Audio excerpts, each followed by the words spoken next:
Welcome into Chicago Bears Now, late night edition. It's about 10:30 p.m. Central Time, and I said, you know what? I could wait to hit this news in the morning, but I feel like hopping on, doing a little reaction here. My name is Harrison Graham. It was my wife's 31st birthday today. Happy birthday to my beautiful wife, Hannah. And now I'm hopping on the mic, and we're talking a little Bears football as she has now gone to sleep for the night. Thomas Gordon, you might be familiar with him for those of you living in the Chicago area.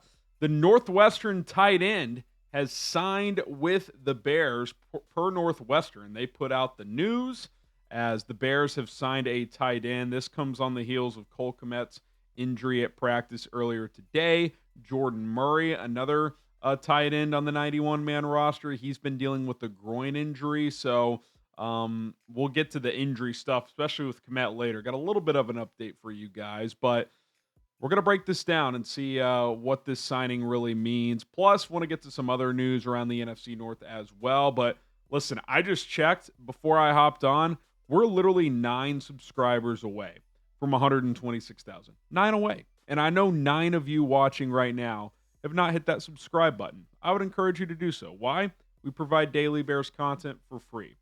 We react to news, whether it's huge news or 11 o'clock Central Time at night. Bears signed Thomas Gordon. We're bringing you content, long form, shorts, live shows. We go live every Monday and Thursday. Our first watch party of the season is on Sunday when we will be live for the preseason opener, Bears Dolphins. If those aren't enough reasons for you to subscribe, I don't know what to tell you. You click a button. It's free, no charge.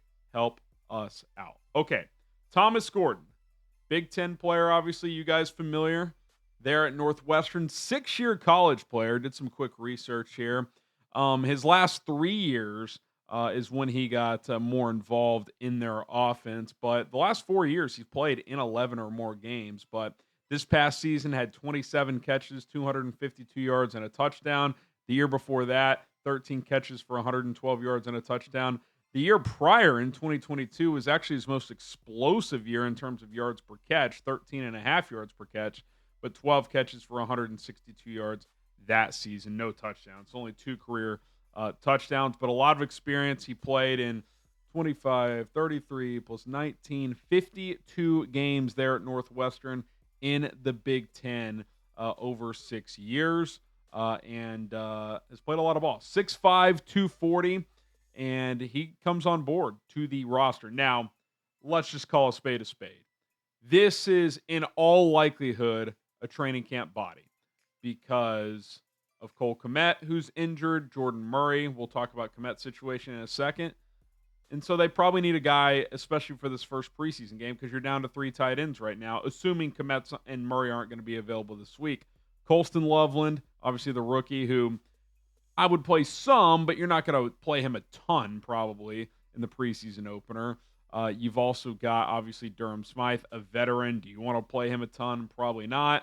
And then you got 2 more guys, Steven Carlson and Joel Wilson. So you actually have 4 guys, so Gordon's your 5th. But in these preseason games, you want to get deeper into the roster because you don't want to be playing guys that could push for a roster spot in the 4th quarter. So I think this is more than anything else, camp body, help in the short term. But if you're Thomas Gordon, what an opportunity. Played your college ball at Northwestern, get to stay local. That's probably part of the reason why they signed him. They could get him signed up real quick and get him a playbook and try to get him up to speed at least as fast as possible to play in some of those garbage time mop-up duty moments this weekend. But, hey, all you can ask for is an opportunity, right? And this guy's got one now, and he'll get to, get some feedback from a Cole Kmet, from a Colston Loveland, learn from 2 talented guys. So we'll see if it all plays out and works out in his favor. And who knows, even if he's got basically no chance to make the team, maybe he's got a chance to make the practice squad. And if nothing else for him,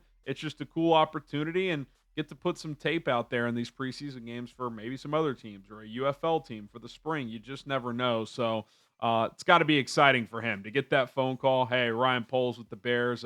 You want to sign up, play for the Chicago Bears? That's pretty cool. That's pretty cool. As I kick my camera here a little bit here, I think we're good now. But Thomas Gordon signed up, and we'll see if he gets to play this week. And let me know in the comments, had you heard of Thomas Gordon before this news? If you're a diehard Big Ten fan or certainly Northwestern, the answer would be yes. If not, I'm guessing the answer is no.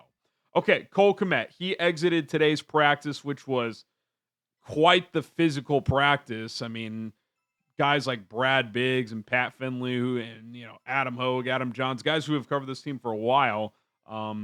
Biggs said it was the most physical practice he can remember since the Lovie Smith days.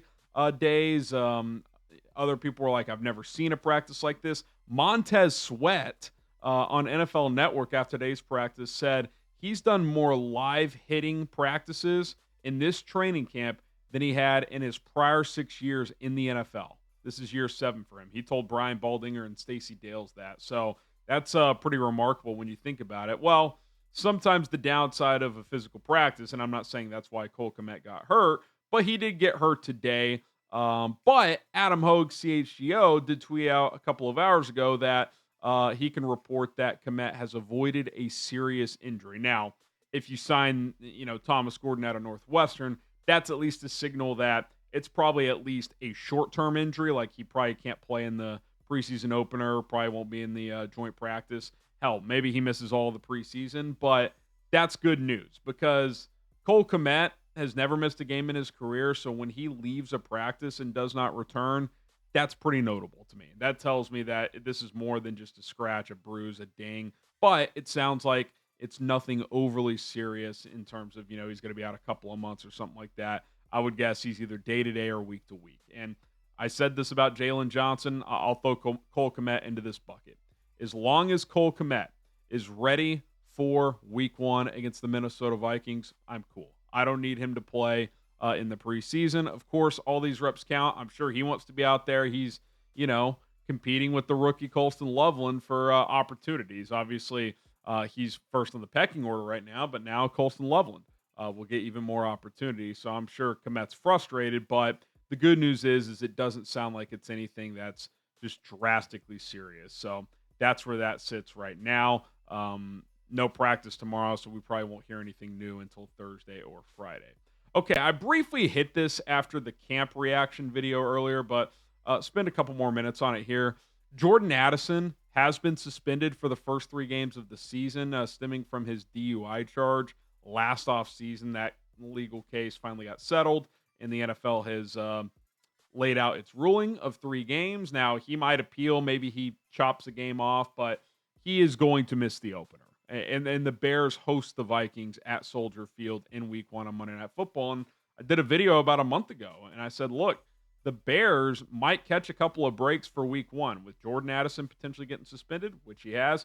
Christian Darrisaw maybe not be ready to go at left tackle. Sounds like he probably will be ready. So you're not going to get kind of that 1-2 punch of catching a break there. It sounds like Darrisaw will play. But Addison being out's a big deal, man. J.J. McCarthy is making his first NFL start, and he's going to be without his second primary weapon in the offense. So that's notable. And by the way, I would expect he's going to be fine, but Justin Jefferson isn't practicing right now. He's dealing with a hamstring issue. Now, a lot of time between now and week 1. I would expect him to be out there. Jalen Johnson's banged up for the Bears. We're hoping he's out there. So, plenty of time between now and then. But with Jordan Addison not available, I mean, there's already going to be a lot of pressure on J.J. McCarthy. I think it's pretty simple if you're the Bears on defense. And I know Dennis Allen's going to play a lot of press man coverage. I'm sagging over to Jetta's side a lot of this game, safety over the top, and I'm taking my chances elsewhere. I feel pretty good about that now because Jordan Addison is a consistent man beater. I mean, he with his speed and his route running and his ability to stretch the field. So that's a major loss for Minnesota in week 1. And listen, if he's out all 3 games, let's say the Bears beat the Vikings in week 1, not only is that an advantage Chicago, but what if the Vikings come out of the gate slow? They played the Falcons on Sunday Night Football in week 2, and then they played Joe Burrow and the Bengals week 3. What if they start 1-2, 0-3? If you can create any separation early in the season, that's big. And listen, one thing that doesn't get talked about enough when the schedule initially comes out, it's not just who you play, it's when you play them. Catching teams at the right time or the wrong time can make a huge difference in the course of a season. For example, You would much rather play the Miami Dolphins in November or December than in September or October. Why? Because Tua Tagovailoa, historically, once it gets cold, sub 60 degrees, isn't the same quarterback. Well, you play the Vikings in week 1 or week 4, kind of a big difference. Why? Because Jordan Addison is not going to play in week 1, 2, or 3, but he is going to play in week 4. So, sometimes you catch a break, sometimes you don't. And in this case, it would appear that the Bears caught at least a somewhat significant break with the schedule because Jordan Addison is not going to be available in week 1. So that is the news of the night. Little late night Bears now here on the channel. Again, if you want to show love, show support, we are 9 subscribers away from 126,000. That was the last number I checked before I hit record. If you want to help us out, help the channel grow even further, hit that subscribe button. We will be back in studio tomorrow with some more Bears content.